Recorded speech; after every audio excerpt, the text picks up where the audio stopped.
Good evening, respected Ba, Ishwar sir, Amit sir, Tarun sir, Baukaji sir, and all seniors and my juniors and colleagues.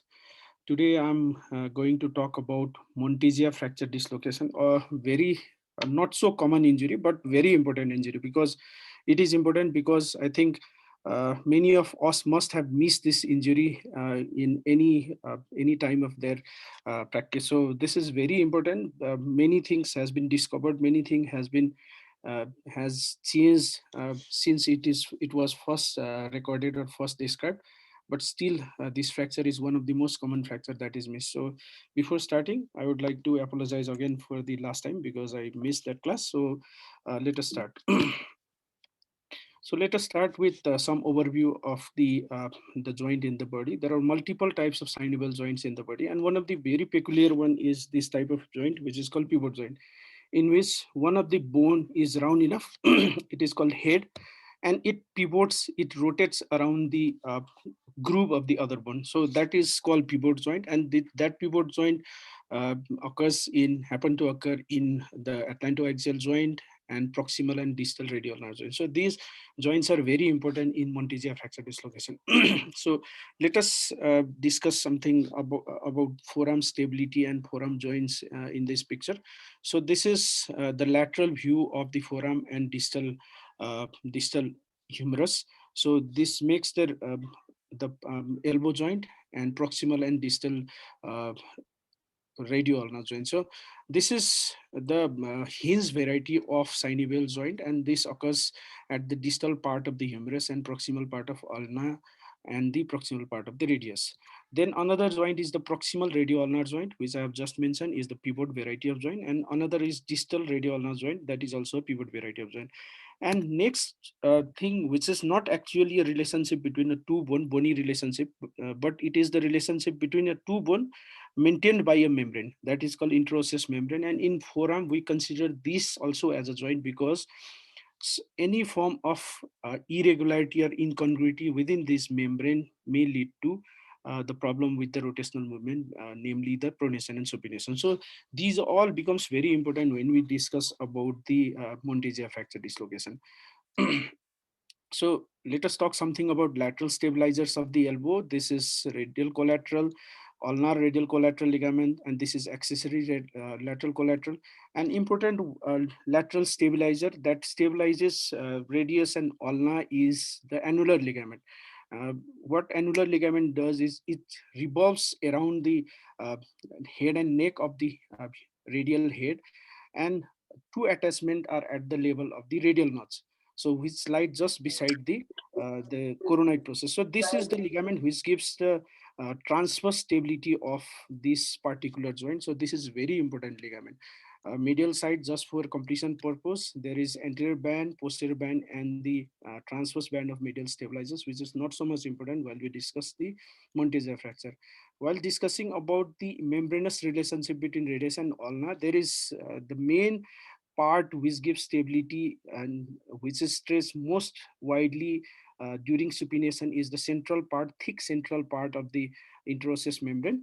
And another one is the distal part, which is thin and not so much important part of the interosseous membrane. And another very important uh, part of the interosseous membrane is also called the oblique cord or quadrate ligament, which runs perpendicular to the central part of the interosseous membrane. And these all ligaments in combine gives the vertical stability to radioulnar joint, and also it gives some relations, some stability to the proximal radioulnar joint. It Whenever there is injury to the interosseous membrane, central part of interosseous membrane, there is maximum there may be increased translation anteroposterior within the proximal radioulnar joint.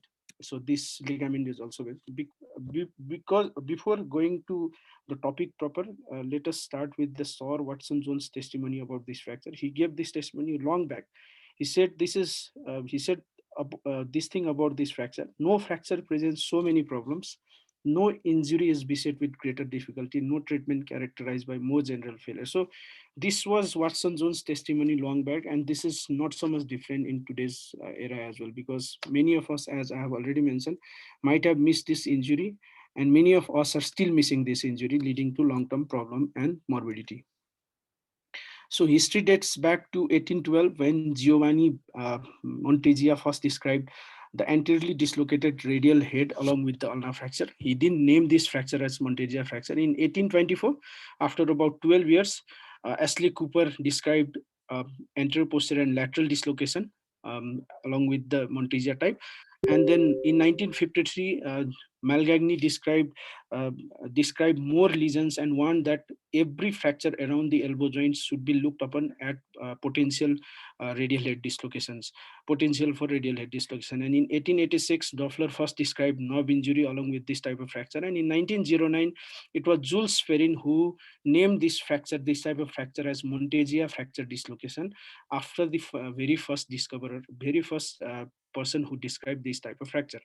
And it was in 1958 Uruguayan orthopedist Luis Bado who classified this type of fracture for the first time. So this is called popularly known as Bado classification, and it was given in 1950, and we still follow this fracture. What happens is in uh, Monteggia fracture dislocation, there will be fracture of the ulna. There, in normal relationship, what happens is the line drawn through the proximal parts, through the axis of proximal part of the radius must pass through the center of the capitulum. This is the normal relationship. But what happens in Monteggia fracture? While there is Monteggia fracture, the proximal part of ulna is fractured and it is angulated. It may angulate anteriorly, posteriorly, or laterally. And accordingly, wherever the apex of angulation is radial head, there will be injury to, along with this bony injury, there will be injury to the soft tissue structures like annular ligament, and there will be injury to the interosseous membrane. And because of this combined effect of both this bony and soft tissue injury, radial head will pop out from its place and it will usually dislocate towards the direction of the apex of the angulation of the ulna. So in this picture, it has dislocated anteriorly. Now what happens? The relationship radiocapitular line is disturbed. It does not pass now from center of capitulum to center of the axis of the radius. So this is now dislocation along with the fracture. So popularly, Monteggia fracture is not only described as Monteggia fracture, it is called Monteggia fracture dislocation. So this head can also dislocate posteriorly if the ulna is angulated with apex posteriorly. So there are many types of uh, the Monteggia fracture dislocation, and Bado has classified this into 4 types. This is type 1, in which there is ulnar fracture with angulation apex anteriorly, that is volarly, and radial head is also dislocated in the same side. This constitutes the most common type of Monteggia fracture dislocation. It is almost about 60 to 70% of total Monteggia fracture.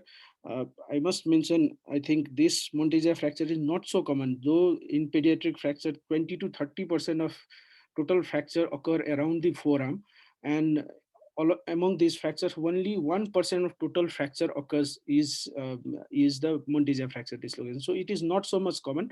And among these uncommon fracture, this is the commonest one, type 1. Type 2 is where the fracture is fracture of ulna has apex posteriorly and radial head is dislocated posteriorly. This constitutes about 15%. Third one is in which the ulna is fractured and the angulation with apex laterally and the radial head is popped out laterally. That is, it constitutes about 20%. And last one is type 4, and it is very uncommon type in which radial head may dislocate in any direction. Here I have shown anteriorly, anterior, posterior, or lateral it may be, but there must be uh, concomitant radius fracture, shaft of radius fracture. Usually this fracture level is more or less at the level of fracture of the ulna. So this constitutes almost about 1%, and this is very rare type of Monteggia fracture dislocation. So I have already mentioned, I want to stress it again. Radiocapitular line, the normal relationship of radius, the central axis of radius and capitulum must be maintained in any position, and it must be maintained in any range of motion or any degree of flexion, as shown in this picture. In any view, in any degree of flexion, this relation must be maintained. Whenever this relation is gone, there is some problem with the uh, this radiocapitular joint, and we must look for we must seek for the reason behind. So this is very important line, and we must make the habit whenever we look the x-ray of the forearm, And if there is extra of the foramen, we must draw the radiocapitular line and see for the relation of radial head and capitulum. So these are X-rays showing various types of. First picture is type 1, second type 2, third type 3, and fourth one is type 4. So these really occur. These do occur, and most common being the type 1. So mechanism of injury has been proposed, and no mechanism of injury can describe all type of injuries. So type 1, the mechanism of injury of type 1 has been described by Monteja at first, and Monteja himself at first, and he described this injury because of direct impact injury. According to him, what happens because of direct impact injury, the ulna is fractured first, and it displaces, because of force, it displaces the radial head outwards. So that is the first mechanism. Second mechanism that has been described is hyperextension injury. By this mechanism, what they say is because of hyperextension, and there will be overpull by the biceps tendon, which is attached to the radial tuberosity, and because of this violent overpull by the biceps muscle, what happens is the radial head is popped out from its original position. Then as the hyperextension continues, then ulna is fractured. Next mechanism of injury is hyperpronation injury, and this hyperpronation injury is nowadays supported most, I think. In this mechanism of injury, the patient falls on over outstretched hand, and gradually hand goes in, forearm goes into the pronation, and uh, at one state it goes into hyperpronation, and it during this hyperpronation movement, the interosseous membrane stability is gone, and radial head pops out from its annular ligament, though it may rupture annular ligament, or it may not rupture, and it will dislocate, and then ulna is fractured. So this is the mechanism that has been given for type 1. Type 2, um, the mechanism of type 2 is fall over outstretched hand when the hand is flexed to 60 to 70 degree. When the patient falls on outstretched hand with hand flexed to elbow flexed to 60 to 70 degree, what happens is there is posteriorly directed force along the forearm, and this will lead to fracture of ulna with posterior angulation, apex posteriorly, and then radial head is dislocated posteriorly. Another mechanism explained for type 3 is uh, there will be the varus force, and because of varus force there will be lateral popping out of the radial head, along with fracture of ulna with lateral angulation, apex laterally. So these are various mechanisms given for the Montegia type of fracture, and this is classical type 1 Montegia fracture dislocation. And I have uh, um, kept this picture because same classification is given for adult counterpart as well. So adult Montegia fracture dislocation is also classified with Bado classification. So this is type 1 again, but this Bado classification will not classify these two type of typical pediatric injury. First one is the radial head is there is change in relationship between the radius central axis and capitulum. So radial head is dislocated, but ulna does not seem to be fractured. In second part, ulna is fractured, but there is no complete fracture. So we all know the first one is plastic deformation of ulna. Second one is green stick fracture of ulna. These two fractures are very typical and very characteristic of pediatric fracture, and these two fractures are not explained by the uh, Bado classification. So Letts has given Letts has classified the Montesia fracture dislocation in which he has mentioned these two types as well. So according to him, type A is Montesia fracture dislocation where there is fracture of ulna, that is there is no actual fracture of ulna, but there is plastic deformation of ulna. In type B, there is green stick fracture of ulna along with the radial head dislocation, and type C means Bado type 1, type D means Bado type 2, and so on and so forth. So for pediatric Montesia, Letts classification is followed, and for as in general, Bado classification is followed for pediatric as well as the adult classification. So usually these patients usually presents the clinical presentation is very similar to any type of fracture. There will be history of trauma. Usually patient falls over the outstretched hand, and there will be swelling, immediate swelling, and range of motion will be very painful. There will be swelling, there will maybe ecchymosis, and the range of motion of both forearm and elbow will be problematic. So these are usual presentation, and whenever we ask for x-ray, we see this type of fracture and we diagnose this case as the Monteggia fracture dislocation. And the management of pediatric Monteggia fracture dislocation ranges from conservative to surgical, and even in surgical, close reduction to open reduction. So various type of treatment measures has been described, all of them are successful in some extent. So this is a picture I took from Rockwood book, and in which for type 1, they stress that in between the radial head, dislocated radial head and fractured ulna, you have to stress first, you have to manage first the fractured ulna, because as you manage or as you correct the angulation of the ulna, usually what happens is the radial head comes into its place automatically. So first and foremost is always correction of angulation, then give the longitudinal traction, and then radial head by just gentle push, or even without push, the radial head comes into its position. And uh, we have to immobilize this reduced radial head and reduced fractured ulna in cast or slab. And the position of elbow should be hyperflexion, maybe up to 100 or 110-degree flexion. No need to say, we have to closely monitor the radial pulse when we maintain that position.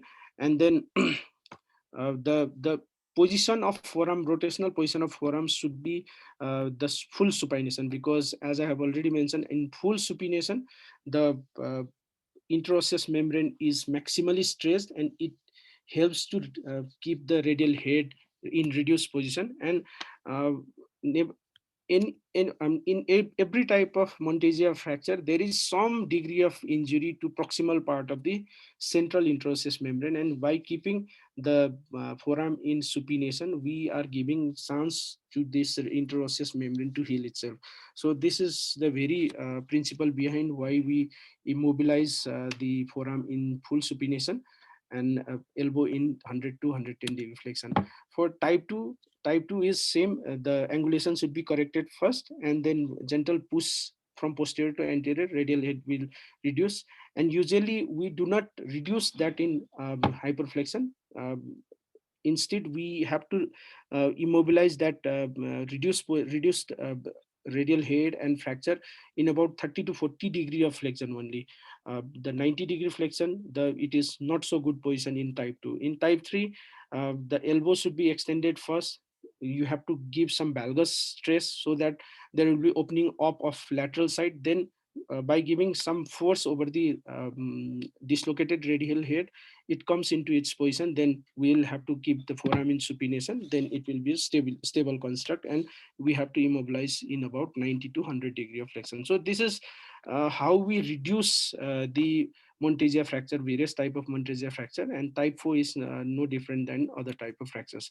So whenever it has been mentioned in literature that in Monteggia fracture, while we deal with Monteggia fracture, you may achieve reduction by close means, or you may achieve the reduction by open means. But however you achieve the reduction, the post reduction fixation of that reduction, that is, once you reduce the reduction, once you achieve the reduction, you have to fix, you have to retain that reduction for a long time, until till the radial head and all the soft tissue is healed. That means if you reduce closely by the close means, and if you just apply cast in unstable type of ulnar fracture, what happens is, gradually as time passes, the radial head will pop out again. There will be some mild subluxation, or even there may be complete dislocation. So what literature suggests is to give as stable construct or as stable fixation as possible to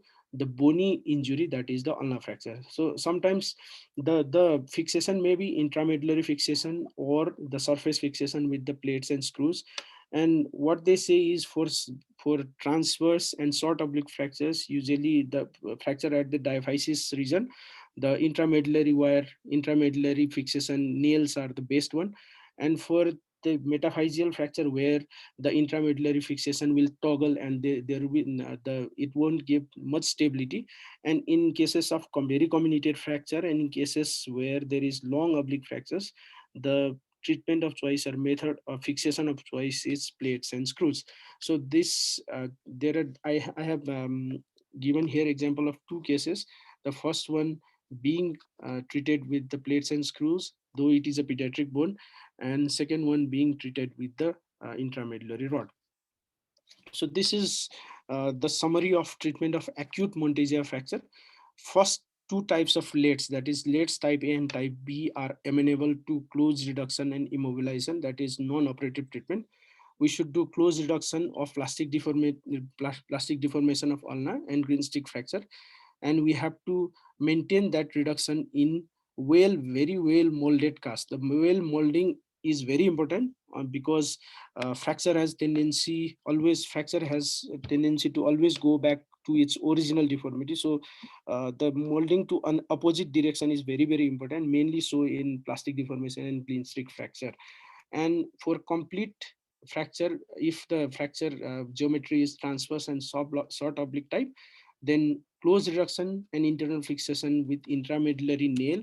And if long oblique and comminuted metaphyseal ulnar fracture, then ORIF with plates and screws. So main message of this slide is have a low low threshold for internal fixation in cases of Monteggia fracture, because if you miss the chance, the radial head with if you by any means by any chance, if you uh, get the if you lose the reduction again of the ulna, then what happens is the radial head will dislocate or subluxate again. So Bado and many others have described the equivalent lesions as well. So these are very important for exam point of view. They asked so many MCQs in equivalent lesions. So type 1 equivalents are isolated radial head dislocation, the ulnar fracture along with the neck of radius fracture or head of radius fracture, comminuted radius fracture, ulnar fracture along with the radial head dislocated anteriorly. This is type 2 equivalent where there is neck of radius fracture and the dislocation, the whole distal radius is shifted posteriorly, displaced posteriorly. This is type 2 equivalent. Type 3 and type 4 equivalent. A type 3 equivalent is whenever there is ulnar fracture along with injury over the lateral condyle. So radial head is not injured here. Instead, lateral condyle is fractured, because of which there will be lateral instability. And in type 4 equivalent, there will be both bone fracture along with the supracondylar level fracture. So these are equivalents. These are called equivalents because mechanism of injury of these type of fracture is very similar to Monteggia fracture, and usual methods of reduction are also very similar to how we reduce the Monteggia fracture dislocation. So sometimes we may be confused with there is entity called chronic Monteggia fracture dislocation, because as I have already mentioned, these fractures are the ones which are commonly missed, and usually in villages or even in cities, the uh, once we see the ulnar fracture, we become very happy that we have identified the fracture. We reduce it and we send the patient home. Patient will also be happy because fracture has nicely healed. Just to discover that there is something, some bony prominence, bony thing that is palpable over the popliteal fossa, and the range of motion usually are normal. But gradually, what happens is these patients become the elbow of these patients become gradually painful, or uh, the deformity may progress, the valgus deformity may progress. So these are called chronic Monteggia fracture dislocation and neglected Monteggia fracture dislocation.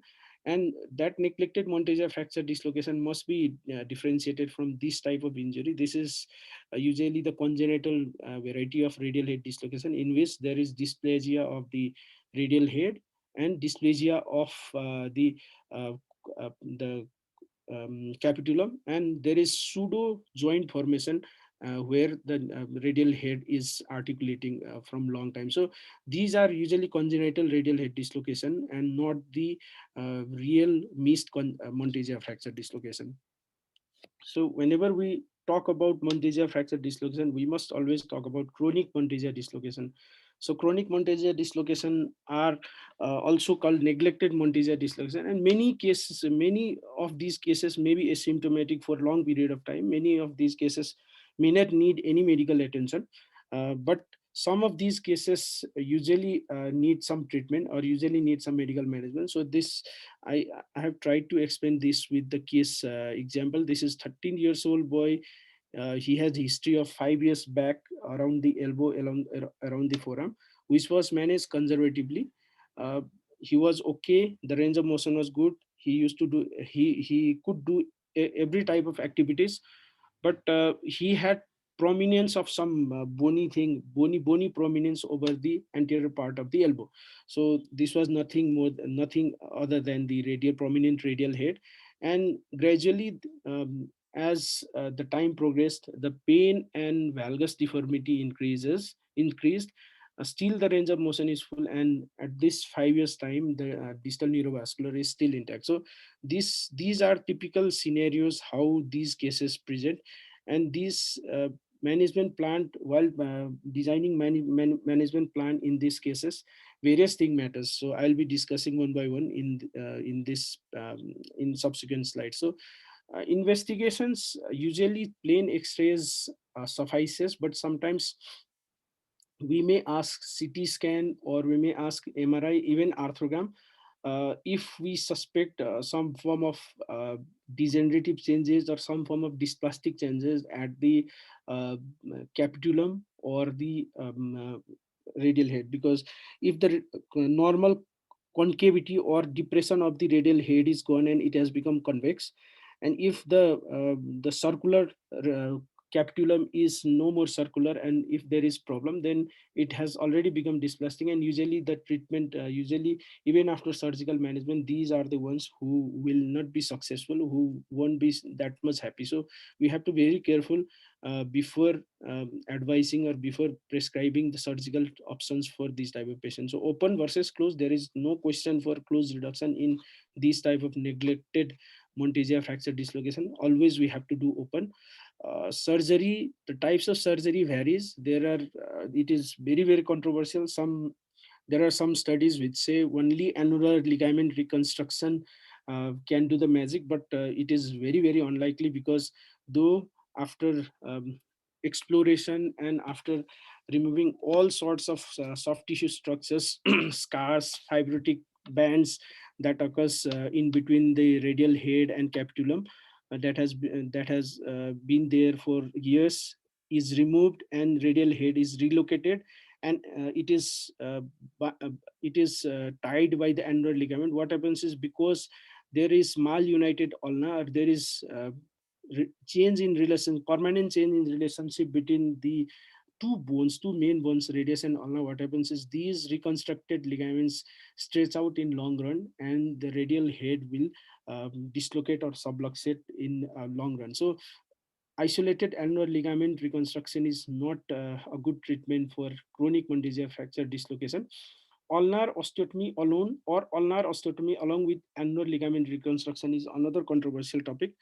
There are many surgeons who describe only with the ulnar osteotomy, uh, the ulnar osteotomy, and um, by making the angulation of that osteotomy opposite to the original deformity, the radial head can be relocated. And usually, sometimes if radial head is not relocated, just we can do the exploration and removal of the scar tissue, and the annular ligament reconstruction is rarely required. But there are some surgeons who routinely do annular ligament reconstruction along with the ulnar osteotomy. They say that with annular ligament reconstruction, you are giving extra restraint to that radial head, and this will be more successful than the ulnar osteotomy alone. Some surgeons even describe the radius osteotomy, but this is this type of treatment has gone into disrepute, because this is not so much successful, because problem is around the ulna, and it is not wise to disturb the normal bone, and not to do anything to the bone that has caused the deformity. And radial head excision sometimes has been described as a treatment choice, in which the dislocated radial head is removed. By doing so, some pain or the prominent bone is gone, and there will be increase in range of motion. But what happens is, because of radial head excision, there already had been some form of annular ligament and interosseous membrane injury.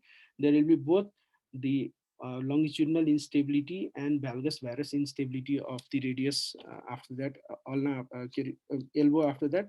And this is also not so much a popular treatment in chronic Monteggia fracture. The safe time to reduce is also a controversial matter, but literature says that usually the safe time to reduce is uh, less than 13 years of age, and if the time from injury is 2 to 3 years. So what happens is, after 3 years of injury, usually there will be permanent dysplastic change between uh, in the radial head and the capitulum. So even though you do surgical management after 3 years, the what happens is, the surgical result is not so much good. So safe time to reduce is less than 3 years, and patient, if less than 13 years, will have some form of remodeling capacity, and the results are very good. Approach, it is also controversial. It depends upon the surgeon. Usually Boyd or Cockers or Kaplan approaches are used. Whatever approach is used, uh, the approach must address both the radio ulnar joint and the ulna. So uh, the approach should give some way to um, expose the increase the incision, so that the ulna can be managed and radial head can be managed by the same incision. So approach depends upon the surgeon. But uh, the radio ulnar joint, if it is if the knots, radial knots of the ulna, if it is exposed more, if the bare bones are exposed more, what happens is, there is increased chance of radial ulnar synostosis as well. So we must be very careful while doing the radial head exposure, radial head exploration. So this is popular technique, which is called Hirayama technique. This is ulnar osteotomy. What we do is, we do transverse osteotomy of ulna. We angulate the ulna to the other side. By doing so, we are increasing the space uh, in between the radius and ulna. So this creates the force that will lead to posteriorly. This will create the space at the proximal radio ulnar joint, and by gentle push, this radius can be reduced to its normal position, and radiocapitular line is maintained after that. And this radiocapitular line, this radio ulnar joint and radiocapitular joint should be stable enough by the ulnar osteotomy alone. So to see the stability, the surgeon can distract or angulate more or less accordingly. So uh, at the position where at the optimal angulation and at the optimal distraction, where the radial head is maximally stabilized, at that position the ulna should be fixed. Usually it is fixed by the good stable fixation should be the choice, and usually it is fixed by the plates, normal plates. It can be fixed with plates and screws, but some surgeons also fix it with simple K-wires. But nowadays they advise that so by simple K-wire fixation, there may be loss of reduction, or K-wire may come out, leading to the radial head being subluxated again. So after fixation, again, we have to recheck the radiocapitular relationship, and it should be maintained. And even after fixation, we have to see for the um, vertical stability or the transverse stability of the radio ulnar joint, and accordingly we have to decide whether annular ligament reconstruction is required or not. Some surgeons at this point might use the radiocapitular K-wire for further stability. But many of literature nowadays, what they say is these type of instabilities, in spite of the ulnar osteotomy and ulnar fixation, is because of inadequate distraction or inadequate angulation, which should have increased the stability in radiocapitular joint. So transcapitular Ka wire may increase the stiffness, future stiffness within this joint. So these are to be avoided as much as possible. So level of osteotomy is usually at the level of maximum deformity, and usually this level of osteotomy should be higher than the proximal extent of the central part of interosseous membrane, because this interosseous membrane, while we keep the limb in pronation, these are the ones which pull the radial head into its original position again. So these are the most important reducer. So level of osteotomy must not go beyond the central part of the interosseous membrane. The type of osteotomy can be any type. This may be the most common being transverse osteotomy. And distraction, usually distraction, level of distraction, the amount of distraction is guided or gauged by the stability of the radiocapitular joint. At the level of distraction where radiocapitular joint is stable enough, this is the accurate distraction that is required. And if this is more than 1 to 2 centimeter, then usually they require bone graft. Graft, I have already mentioned. And fixation, usually though in it can be fixed with K wires, or it can be fixed with intramedullary rods. But the good fixation with stable fixation with the plates are the better one. And annular ligament reconstruction has to be decided by checking the transverse stability of the radial head after the end of the procedure. So this is the picture in which we see the radiocapitular relationship is not maintained, and the Shirama procedure is performed, fixed with plates, and now the radiocapitular line is maintained. So this is how this technique is done. And usually the proponent of this ulnar osteotomy alone say that most of the time the annular ligament reconstruction is not required. So when we do annular ligament reconstruction, what we do is we expose the radial notch of the ulna, which is just beside the coronoid process. And we debride all the soft tissues, and we remove all the tissues. Usual tissues are annular ligament itself, then the capsular tissues and all the fibrous tissues. These are removed, and after removal, the tunnels are drilled at the two margins of this radial notch, and the threads are passed, and then uh, these threads are used to settle the graft around these tunnels, and the radial hair is reduced, and this was dyed. So various type of grafts are used. The pros and cons of these are, some people say this is not required at all, and some say this is very important. These are not devoid of complication. As I have already mentioned, the synostosis is very bad complication after this. The loss of range of motion is another problem with this annular ligament reconstruction. The graft used are first, it was described by Bell and Tossi. So Bell and Tossi first used the tricep fascia graft, in which uh, they dissected almost about the tricep fascia, mid part of tricep fascia, and rotated this around the radial head, uh, got it through the tunnel, and repaired and sutured it back to the original part. So this was Bell and Tossi technique, which was modified by various surgeons. And other grafts used are the forearm fascia, the lacertus fibrosus, biceps aponeurosis. Even they have used the pronator palmaris longus graft as well. So what they say is uh, the strength of graft among these all graft is the palmaris longus is the better one, because the the many of times the forearm fascia and tricep fascia may stretch out because they are not so strong graft.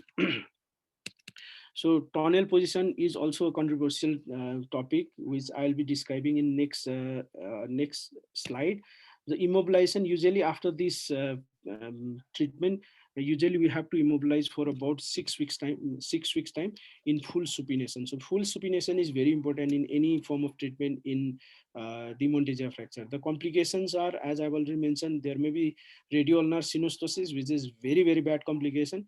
Sometimes there may be uh, the loss of range of motion. More or less, the pronation is the one that is lost most often. Then sometimes there may be notching of the uh, radial neck. This is also very bad complication. Sometimes because of excessive soft tissue dissection, there may be loss of vascularity and even avascular necrosis may occur. So these are various complications. Transcapitular K-wire I have already mentioned. These are various techniques of uh, annular ligament reconstruction. The single tunnel technique, two tunnels techniques, many techniques are there.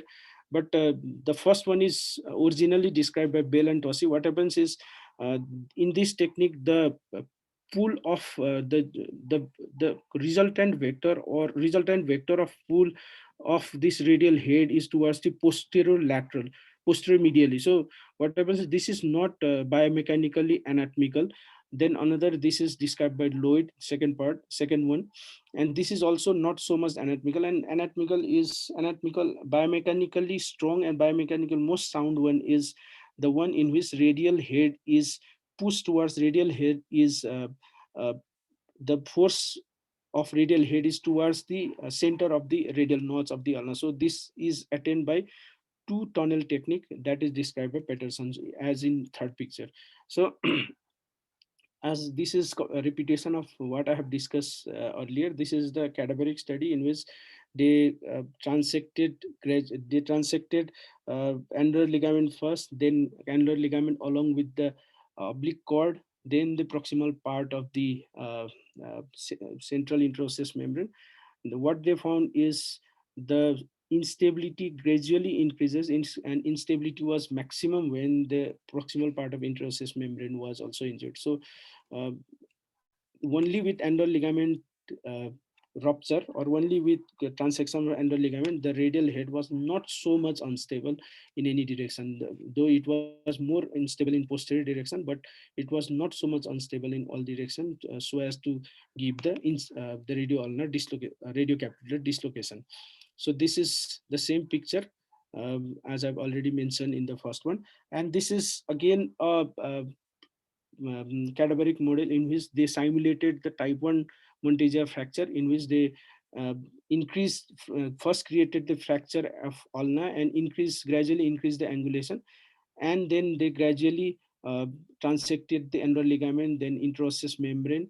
So what they found was this radiocapitular stability or proximal radio ulnar stability was very much dependent upon the angulation. By small increase in angulation, there was a maximum instability in proximal radio ulnar joint, because this was because of the central part of interosseous membrane becomes so much lax in angulated position, and because of which the radial head is now dislocatable.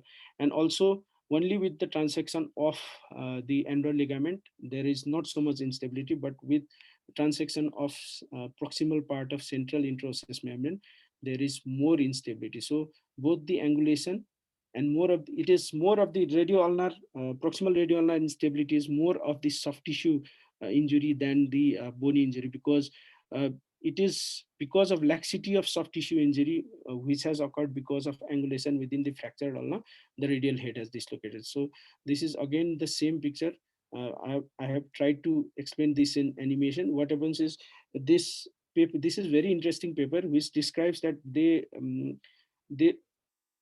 dissected all those almost about 35 cases of pediatric Monteggia fracture dislocation, and they explored each and every cases of these Monteggia fracture, and what they found was in no cases the complete transection of annular ligament was there. Wherever there was injury along the distal part. There was transverse type of injury, and the injury was at the distal part of the annular ligament. So what they concluded is the annular ligament may not be injured in all type of Monteggia fracture dislocation. It is because of the angulation within the angulation of fractured ulna and injury to the interosseous membrane, because of which all these fractures are dislocated. And this is the stability being provided by the annular ligament. What happens according to them is the radial, as there is fracture, the radial head first is distracted. There will be radial head will be pushed distally. That is because of fracture. The distal part will be pulled downward, and then this will be popped out like this. So radial, the annular ligament is still intact, though it is lax. And whenever we maintain the reduction of ulna, what happens is radial head will come into its place, but many a times the annular ligament still remains in between the radial head and ulna, and in between radial head and the capitulum. Though on X-ray there may be perfect reduction. So this is, in pediatric population, the annular ligament is very thin structure. So as the time passes by, these annular ligament, this interposed annular ligament may be resolved, and there may not be any problem. But in adult population this is not so. In adult, the annular ligament is thick structure. So if this type of thing happens in adult structure, there won't be the congruent reduction, and usually they have to be removed in adult population, but not so in pediatric population. So uh, this is the picture in which they showed. In first picture, the annular ligament has been the radial head has been popped out of the annular ligament, and annular ligament goes into the joint, and whole of the intact annular ligament can be brought back uh, to cover the head of the annular ligament. So they concluded that annular ligament were intact in all pediatric Monteggia fracture. Annular ligaments were interposed in the joint. Radiograph may be misleading, and by their study, by their dissection, what they said is, uh, though it may not be required, but it is recommended to uh, get these annular ligament in place, because this is the more anatomical one, and this may help to more uh, faster recovery. So they advise they recommended the exploration, regular routine investigation or routine exploration of the radio ulnar joint, and getting these impacted, or getting these incarcerated annular ligament back into its place. So my take home message is, despite many advances in diagnosis and management, these are the fractures still missed. So uh, always see for radiocapitular line. You will never miss any type of radial head dislocation. There will be low threshold for internal fixation, because uh, if you lose the reduction, there will be chance of, because these two, radial head dislocation and fracture stability, are intermingled in this fracture. So have low threshold for internal fixation. Chronic Mondeja fracture is very difficult condition to treat with controversial treatment. Nothing is sure in this. So it's better uh, to treat this fracture in acute condition where there is very good result. And ulnar osteotomy, universal one. Ulnar osteotomy is done in each and every cases of chronic meningeal fracture. And annular ligament reconstruction is still controversial. There are some people who are in support of this, and who do not do this type of reconstruction. So I would like to conclude with saying that nothing is more expensive than a missed opportunity. So missing the acute Monteggia fracture and letting it to be a chronic or missed Monteggia fracture dislocation is a crime. So simple drawing of radiocapital line will always sure shot that you are not missing any type of radial head dislocation. So thank you so much.